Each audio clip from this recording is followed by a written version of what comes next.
Shalom semua, kita berjumpa kembali dalam Lentera Kehidupan Orang Percaya. Kali ini tema perenungan kita adalah menuju kedewasaan rohani. Kita akan baca dua ayat. Yang pertama, Ibrani pasal 5 ayat 12, dan yang kedua, 1 Korintus pasal 13 ayat 11. Kita baca dulu Ibrani pasal 5 ayat 12. Ibrani pasal 5 ayat 12. Sama-sama kita membaca. Sebab sekalipun kamu ditinjau dari sudut waktu, sudah seharusnya menjadi pengajar. Kamu masih perlu lagi diajarkan asas-asas pokok dari penyataan Allah. Dan kamu masih memerlukan susu, bukan makanan keras. Satu lagi tadi, 1 Korintus pasal 13 ayat 11. Demikian firman Tuhan. Ketika aku kanak-kanak, aku berkata seperti kanak-kanak, aku merasa seperti kanak-kanak, aku berpikir seperti kanak-kanak. Sekarang sesudah aku menjadi dewasa, aku meninggalkan sifat kanak-kanak itu. Demikian firman Tuhan yang kita baca. Nah, kita berdoa terlebih dahulu. Bapa di surga, kami bersyukur, terima kasih pada kesempatan ini kami boleh bersama-sama membaca firman Tuhan, dan sebentar kami akan merenungkannya. Pakailah hamba-Mu supaya apa yang di-share kepada setiap kami boleh jadi berkat bagi setiap kami. Dalam nama Tuhan Yesus kami berdoa. Amin.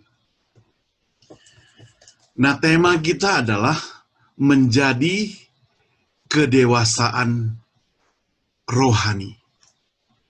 Menjadi lebih dewasa. Menjadi dewasa dalam hal rohani tidak secara otomatis, saudara. Namun perlu proses dan waktu. Nah, dalam proses ini, saudara, mungkin terjadi kita harus melewati tahap-tahap seperti hidup manusia. Seperti pada waktu kita masih anak-anak. Dan untuk mencapai masa dewasa, harus melewati masa bayi, masa kanak-kanak, masa remaja, masa pemuda, dan dewasa hingga menuju mature, orang tua. Kita boleh berpuluh tahun menjadi orang percaya, namun tetap tidak menjamin kita adalah orang yang rohaninya dewasa. Itu realita yang terjadi. Kita bisa tua, tapi belum tentu dewasa dalam rohani. Ada orang yang baru saja menerima Tuhan sebagai juru selamat, baru saja percaya pada Tuhan Yesus sebagai juru selamat, dia sudah dewasa sekali rohani. Tapi ada orang yang berpuluh-puluh tahun, mungkin Alkitab yang dia baca pun sudah berulang kali, dan kebaktian mungkin tidak terhitung lagi, tetapi dia masih belum dewasa. Itu sebabnya kita barangkali pernah mendengar istilah Kristen bonsai. Pohon bonsai itu semacam pohon yang sudah berpuluh-puluh tahun usianya, tetapi tetap saja kerdil. Memang harganya mahal kalau benar-benar pohon bonsai, tapi kalau orang percaya menjadi orang yang percaya bonsai, tentunya tidak berharga. Bentuknya kecil, imannya pun kecil, karakternya pun kecil, tidak terjamin. Lalu bagaimana sesungguhnya jika kerohanian kita hendak bertumbuh menjadi dewasa? Nah, hari ini kita akan belajar beberapa hal. Yang pertama, kita catat di sini, perlu adanya komitmen untuk bertumbuh. Tadi kita telah mengatakan bahwa proses bertumbuh menjadi dewasa tidak otomatis, tidak instan, namun perlu komitmen. Jadi perlu waktu, perlu kesabaran, perlu ujian, perlu latihan. Dan komitmen itu harus dengan sengaja, garis bawahi, sengaja dilakukan dan sengaja dipraktekkan. Kita jangan berpikir jika kita setiap minggu datang ke gereja, kemudian dengan tertib memberikan persembahan, bahkan memberikan perpuluhan, sudah berarti iman kerohanian kita sudah bertumbuh. Belum tentu. Mengapa? Karena hidup orang percaya bukan hanya mendengar. Bukan hanya mendengar. Tetapi ia juga harus taat mempraktekkan apa yang didengar. Dan mempraktekkan apa yang didengar itu bukan hanya melalui perbuatan di luar saja, tapi juga di dalam hatinya, dalam pikirannya. Itu sebabnya kita tidak jarang menemukan orang-orang yang sudah mengerti pengetahuan Alkitab, namun tetap hidupnya tidak sesuai dengan Alkitab. Gosip tetap saja berlangsung, omong kotor tetap saja diucapkan, dendam tetap saja ada dalam hati, bahkan tidak pernah ada pengampunan. Semua ini dapat terjadi karena tidak adanya komitmen di dalam dirinya untuk bertumbuh. Dia bukan tidak berpengharapan, masih ada pengharapan, tapi tidak mau. Jadi semuanya tergantung kepada kerelaan hati kita untuk bertumbuh. Dr. John Chamber, seorang misionaris yang pernah melayani di Indonesia dan saat ini melayani mahasiswa di Indonesia di Amerika Serikat, pernah mengucapkan satu kalimat begini. Orang Kristen tidak diminta untuk menjadi salesman, tetapi diminta untuk menjadi free sample. Contoh yang gratis. Di dalam teori ekonomi yang dimaksud dengan free sample sudah pasti produk yang mutunya itu paling baik, saudara. Sebab kalau free sample saja mutunya jelek, maka orang tidak mau beli. Yang dicontoh, misalnya kalau kita mampir ke Indonesia, ke Bali lah misalnya, saya pernah ke Bali beli salak. Dia bilang manis, manis, manis, manis, manis sekali. Dan saya coba, benar-benar manis. Karena saya ragu, saya coba lagi, minta satu lagi coba. Benar-benar manis. Saya beli 2 kilo, bawa pulang, asam. Salahnya adalah, saya tidak mengambil sendiri untuk mencoba. Karena yang dia berikan kepada kita sudah pasti manis, karena itu contoh. Kalau contohnya tidak manis, pasti kita tidak beli. Contohnya harus manis. Jadi orang percaya itu harus menjadi contoh. Yang manis itu. Ya, yang manis itu. Nah, jadi dengan tegas saya ingin mengatakan bahwa tidak ada gunanya segudang teori. Entah seminar yang kita ikut, konferensi yang kita ikut, Zoom meeting yang kita ikut, KKR yang kita ikut, atau apa saja yang kita ikut. Kalau komitmen kita ikut Tuhan, komitmen kita berserah kepada Tuhan, komitmen kita menjalankan kehendak Tuhan, tidak mau kita lakukan. Itu sama dengan kita tidak mau bertumbuh. Kita mau tetap jadi bonsai, kita tidak mau bertumbuh. Kepala boleh besar dengan segudang ilmu, tetapi hatinya tetap kecil, hatinya tetap kerdil, hatinya tetap keras. Dan saya harap itu bukan saudara. Saudara tidak demikian. Anda tidak demikian. Kita mau bertumbuh supaya kita menjadi lebih dewasa. Tadi yang pertama, komitmen untuk bertumbuh. Yang kedua, perlu adanya pembaharuan hidup yang nyata. Nah, berhubung manusia itu sudah berdosa, maka akar manusia lama dari kita tetap lengket dalam hidup kita. Apalagi menyangkut kepentingan pribadi. Maka orang percaya kadang bisa lupa diri kalau dia tidak hati-hati.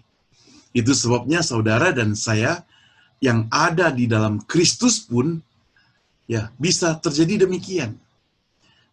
Nah, saudara yang dikasihi Tuhan, hal semacam begini bisa menjadi batu sandungan bagi orang luar, terutama mereka yang belum pernah mengenal Kristus, karena melihat tingkah laku kita sebentar-sebentar baik, tapi tiba-tiba bisa jahat. Kalau ada orang jadi baik, kalau gak ada orang jadi jahat. Nah, kita perlu dilatih. Kita perlu dilatih. Kita perlu ingat bahwa terlalu sering orang percaya sendiri menjadi penghalang utama bagi orang-orang baru untuk menjadi percaya. Mengapa? Karena si orang percaya tersebut tidak ada pembaharuan dalam dirinya. Alkitab mungkin sudah berulang dia baca, bahkan ada puluhan ayat Alkitab yang sudah dia hafal, luar kepala lagi saudara. Ia juga memiliki Alkitab yang lebih dari satu dan berbagai bahasa. Ada di kantongnya, ada di HP-nya, ada di laptopnya, ada di kamarnya, ada di mobilnya, semua banyak. Namun, semua ini sekali lagi tidak menjamin kerohaniannya bertambah dewasa. Karena ia tidak pernah membiarkan dirinya diperbaharui. Ia tidak ingin dirinya diperbaharui. Maka di dalam ayat yang kita baca tadi, Ibrani 5 ayat 12, ibarat seorang bayi yang masih selalu mau minum susu saja. Ya. Nah, dengan demikian kalau ada kesulitan menimpa, ada makanan yang keras, maka dia menjadi tidak biasa. Ya, dia menjadi bisa marah, ya. Bisa jatuh. Kadang-kadang Tuhan pun bisa dilupakan karena dia mengalami hal-hal yang sulit. Nah, jika hari ini kita rindu menjadi orang percaya yang dewasa, maka kekristenan kita harus didemonstrasikan atau diwujud nyatakan supaya orang lain melihat inilah kita, orang percaya. Orang luar itu tidak peduli dengan keaktifan kita di gereja. Orang luar tidak peduli dengan berapa persembahan kita. Orang luar tidak peduli dengan berapa lama kita melayani. Orang luar tidak peduli dengan seberapa pandai kita bernyanyi, seberapa hebat kita di paduan suara. Namun yang paling penting bagi orang luar adalah karakter, integritas yang benar-benar kelihatan di depan mata mereka. Siapa kita? Hidup yang nyata. Kita harus praktekkan kalau kita mau bertumbuh lebih dewasa. Yang ketiga, perlu mengalami Tuhan secara pribadi. Rick Warren, pendeta senior di gereja Saddleback, mengatakan, adalah suatu kekeliruan jika orang-orang berpikir bahwa kerohanian seseorang akan bertumbuh melalui belajar Alkitab. Pada saat pertama saya membaca tulisannya, saya merasa kaget ini, saudara. Kenapa? Ya, kenapa gak bisa bertumbuh gara-gara baca Alkitab? Ya. Namun setelah berpikir ulang, saya sadar bahwa sesungguhnya studi Alkitab tidak menjamin rohani orang bertumbuh. Terlalu banyak ditemukan mereka yang makin belajar Alkitab, makin mengetahui Alkitab, makin mendalami Alkitab, makin pula menjadi orang yang paling pintar mengeritik. Bahkan ada 1-2 orang yang mencoba-coba mengadakan reformasi. Dan ada 1-2 orang yang gara-gara itu dia melawan Alkitab. Kenapa? Karena menganggap diri terlalu pintar, terlalu hebat. Ya. Nah, saudara yang dikasihi Tuhan, tapi saya tidak katakan kita tidak boleh membaca Alkitab, boleh. Belajar Alkitab boleh, tapi kita harus mengalami apa yang Tuhan katakan dalam kehidupan kita. Nah, jika seseorang hendak bertumbuh rohaninya, maka selain Alkitab yang dia baca, maka ia juga perlu mengalami Tuhan secara nyata. Dan untuk mengalami Tuhan secara nyata, maka perlu waktu. Tidak dapat instan sekali lagi. Kadang kita perlu mengalami kesulitan, mengalami penderitaan, mengalami tekanan, mengalami masalah. Di situ kita merasa benar-benar membutuhkan Tuhan. Jadi di situ kita benar-benar berlutut datang kepada Tuhan. Di situ kita benar-benar merasakan bahwa tidak ada yang bisa menolong kita. Hanya Tuhan yang menolong kita. Di situ benar-benar kita merasakan bahwa hanya Tuhan yang mengasihi kita. Jadi disitulah kita mengalami Tuhan secara nyata dalam hidup kita. Saudara, ketika Musa berumur 40 tahun, ia berpikir ia sudah terlatih untuk memiliki segalanya dari istana. Sehingga dengan tekad bulat, ia berusaha mau membebaskan orang Israel yang disiksa oleh seorang prajurit Mesir. Namun apalacur, perbuatannya terbongkar, sehingga ia terpaksa harus melarikan diri dalam pengasingan. Ya, dan di sana ia mengalami kasih Tuhan. Di sana benar-benar dia mengalami apa atau siapa itu Tuhan. Pada saat umur 80 tahun, dia kembali diutus Tuhan untuk menghadapi Firaun, untuk membebaskan orang Israel. Namun, pada saat itu Musa mengaku bahwa dirinya tidak ada apa-apanya. Pada waktu umur 40 tahun, dia merasa dirinya sudah punya apa-apa. Tapi ketika dia sudah umur 80 tahun pun, dia merasa dirinya tidak apa-apa. Kenapa? Orang yang mengalami kasih Tuhan, walaupun dia penuh dengan segudang ilmu dan pengetahuan, ia tetap saja tidak menyombongkan diri. Dia tetap akan rendahkan hati di hadapan Tuhan. Maka dia katakan, aku tidak ada apa-apanya. Aku tidak pandai berbicara. Tapi Tuhan katakan, aku mau pakai engkau yang tidak pandai bicara itu. Sekali lagi, saudara, studi Alkitab tidak cukup. Kita perlu pengalaman menyembah Tuhan. Pengalaman bersekutu dengan Tuhan. Pengalaman bersatu dengan Tuhan. Dengan demikian, kita bukan hanya dibangun dari isi otak, tapi juga isi hati. Sehingga kita benar-benar menjadi orang percaya yang bermutu, yang berkualitas, yang lebih dewasa dalam hal kerohanian. Nah, saudara, maukah kita bertumbuh lebih dewasa? Kalau kita mau, maka kita perlu komitmen untuk bertumbuh. Kalau kita mau lebih dewasa, maka kita perlu ada pembaharuan hidup yang benar-benar nyata. Dan kalau kita mau lebih dewasa, kita perlu mengalami Tuhan secara pribadi. Mari minta pertolongan pada Tuhan. Anda pasti bisa. Kita pasti bisa. Semua orang yang mau berserah kepada Tuhan pasti bisa. Terima kasih. Kita berdoa. Tuhan, pakailah setiap kami, pakailah kerinduan kami menjadi hidup yang lebih dewasa ini. Supaya kami belajar firman Tuhan, belajar mengenal Engkau Tuhan, dan mempraktekkan firman Tuhan dalam kehidupan kami dengan sungguh-sungguh. Supaya hidup kami benar-benar lebih dewasa cinta Tuhan, dan lebih kokoh iman kerohanian kami. Di dalam nama Tuhan Yesus, kami berdoa. Amin. God bless you. Tuhan memberkati kita.